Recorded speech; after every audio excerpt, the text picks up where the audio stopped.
We're at 4555 South Lincoln Street, Inglewood. We're doing a post-cope after a sewer line replacement. Right now we're pulling away from where the repair started underneath the house.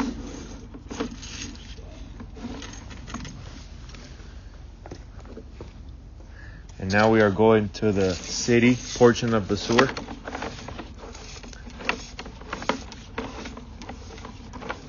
Underneath the concrete slab, we did Schedule 40 PVC plastic, and the rest of the line was SDR 35 plastic pipe per city requirements.